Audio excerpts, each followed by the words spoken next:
My husband quickly jumps into another woman's bed because I refused to buy him a Rolex. Now they are going nuts because I got engaged to his new girlfriend's ex. I and my ex-husband, Kevin, divorced, and the straw that broke the camel's back was when I came home with a present for him for our anniversary, and he accused me of getting it from whoever I was sleeping with and threw it away. He didn't even open the present, a Rolex watch he had looked at multiple times and expressed liking. I talked to a divorce attorney after this, and we filed within a month, and he moved out. I told my attorney about this, and he wanted to know where he moved out as Kevin wouldn't list his new address. It was revealed he had moved in with his new girlfriend, Jenny. I knew Jenny, as our oldest kids, had been in the same class since pre-K. I also knew Jenny and her husband, Terry, just gotten divorced before us. It took over a year to finalize the divorce since Kevin couldn't agree to any terms. A few weeks after the divorce, Kevin and Jenny went public with their relationship on a luxury beach trip. Terry sent me a friend request that I quickly accepted. I'll admit, at this moment, I was being shallow because he's undeniably attractive. He's 6 feet 3 inches, tan from working outside on his farm, and fit, and he messaged me right after, just asking if I had seen the post. The conversation quickly turns into planning to get dinner and drinks one night. It was Kevin's first weekend with the kids, so Terry and I went out.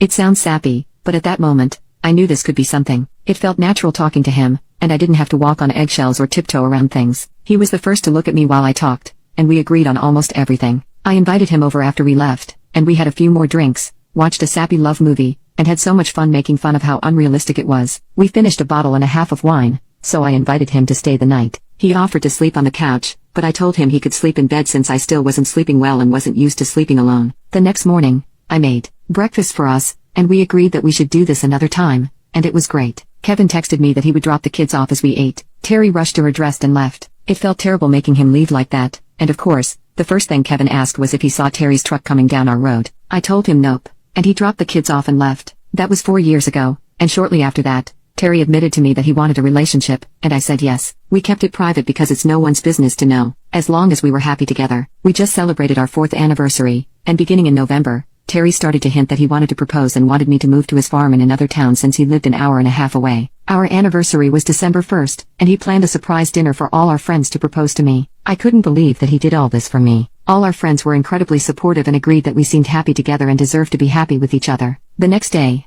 I made a post that we were engaged. This was the first post about Terry and I on each other's page. Right after the post, we started getting calls, texts, FB messages from Jenny's family and Kevin's family, and Jenny sent a long message to Terry saying she couldn't believe we would do this. They didn't check with them first, and how insensitive it was to get engaged when we knew she and Kevin were on a break because of the fighting. He ignored all her messages until we both got messages from my family saying we were shitty people for getting engaged despite Jenny and Kevin and how they no longer wanted to see my kids and wouldn't be attending the wedding. Terry started to help me sell my house since he also works for a real estate company, and we packed all my stuff up, sold all the furniture, and moved into Terry's house. I left and got a job at his company as a secretary. He has 2 sons, who treat me very well. They don't call me their mom, I don't expect them to either, but they tell people I'm their stepmom, and they surprised me with a basketball mom shirt with their names and numbers for Christmas. I couldn't stop crying after seeing it because it was so meaningful to see how they considered me their stepmom. Kevin had the kids for Christmas, and we were supposed to begin the normal split custody in January. Since the first of the year, the kids have said they don't want to see me, and Kevin said he's talking with an attorney to change our custody schedule and that he wants full custody. I am finally happy with someone who loves me, planning a very small wedding with only friends and family that supported our relationship, and having 2 new stepsons who love me, but I feel so empty without my kids. I took them to meet Terry, and he had been to dinner with us a couple of times. He treated them like his own, and he never got onto them or was mean to them. I feel so conflicted about what to do. My kids won't even talk to me over the phone and refuse to see me. So, am I the asshole for getting engaged to Terry? Update. After that post and the advice, I called my lawyer, who agreed that he couldn't keep the kids from me and was doing something to make them flip like that. He did say we could go to court, but I told him I wanted to try and resolve it without court first. I'm not ashamed of it, and I'll admit it. I see a therapist for my health. I talked to her about having a session with my kids, and she agreed. I called Kevin after that to say I wanted to talk with only the boys, and he could drop them off, but he could not attend. The therapist was finally able to get them to open up. He turned the story to that Terry and I had an affair for years before we got divorced and even tried to tell the youngest that Terry could be his dad because I was cheating then. This isn't true, as I never cheated on Kevin in our entire relationship. I could tell the kids the full truth, and I felt like a 50-pound weight was lifted off my chest. After, I had never been happier to hug all 3 of them. I expressed how much we missed them and were happy to have them home. And completely unexpected was all 3 hugged Terry next. Terry isn't one to cry about much or very easily, but the second they hugged him,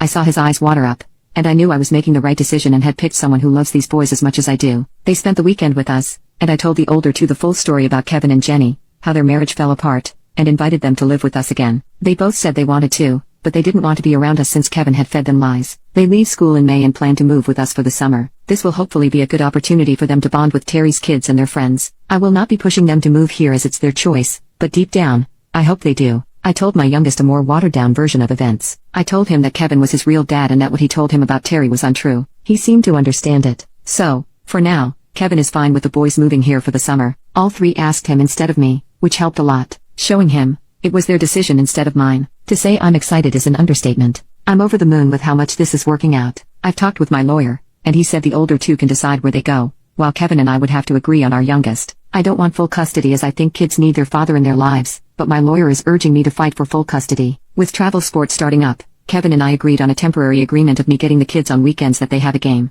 I will pick them up on Fridays, go to the game on Saturday, and bring them home Sunday. We've been talking with lawyers about a permanent agreement. They agreed with the older two having a decision as long as they didn't miss anything required, such as school.